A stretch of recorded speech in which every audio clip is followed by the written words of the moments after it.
Of course, for the last 2.5 weeks, we've heard news accounts of a wave of foreign nationals headed for the U.S. southern border.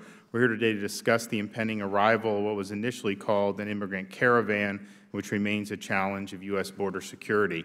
The San Diego-based group Pueblos Sin Fronteras, or People Without Borders, has taken credit for organizing the effort. While they claim to provide humanitarian aid to migrants and refugees, what they're doing now is undermining the rule of law.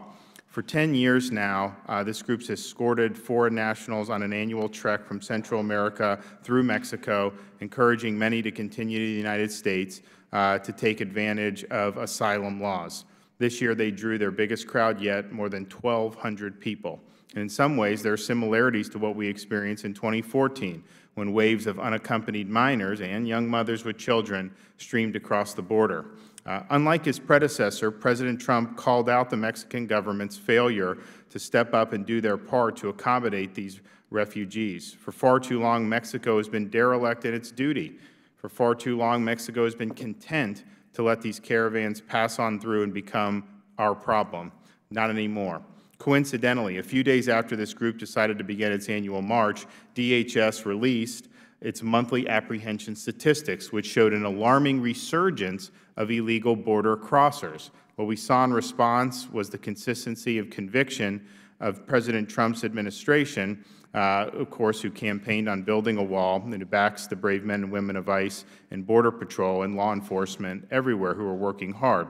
It took courage to mobilize the National Guard without manufacturing a humanitarian crisis like the previous administration. As Commander-in-Chief, the President has every right to take meaningful measures to protect our way of life, maintain the integrity of our borders, and safeguard our immigration system.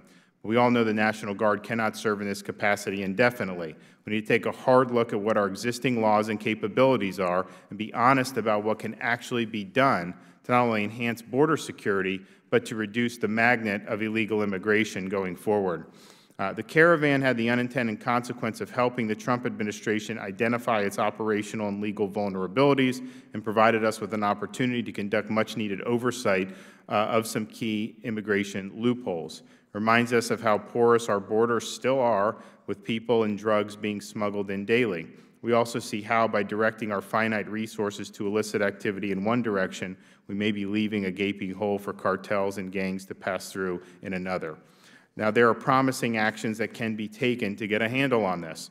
The Trump administration should follow the President's first immigration executive order and properly interpret the Wilberforce Act.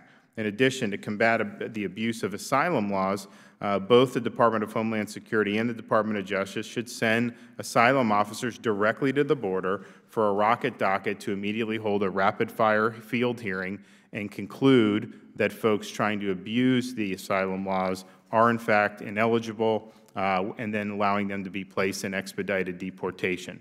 What is more, both Article 2 of the Constitution and the delegated authority given to the President by the Congress to keep anyone who has not already entered and even override refugee and asylum policies when he determines it's against our interests. That's in the law now.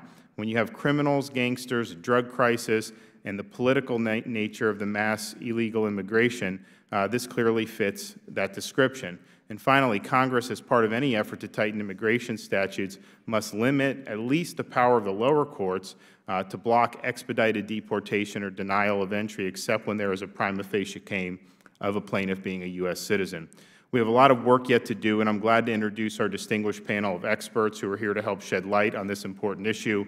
Mr. Brandon Judd is here to speak on behalf of the approximately 15,000 Border Patrol agents in his capacity as the President of the National Border Patrol Council. Colonel Stephen McCraw currently serves as the Director of the Texas Department of Public Safety, which oversees 13 state criminal justice and public safety divisions. We also have the Honorable Art Arthur, a resident fellow with the Center for Immigration Studies and former immigration judge. And lastly, we welcome Mr. Michael Bream from the Truman Center, a national security expert and Iraq War veteran. I'd like to add that we did invite the U.S. Border Patrol to join us here today, and they chose not to send a witness to testify on this important matter. Again, I'd like to thank all the witnesses who decided to join us today and look forward to their testimony. Finally, I just want to make sure we will be maintaining order in the hearing room. So I thank you, and I yield to my ranking member, the gentleman from Massachusetts, for his opening statement.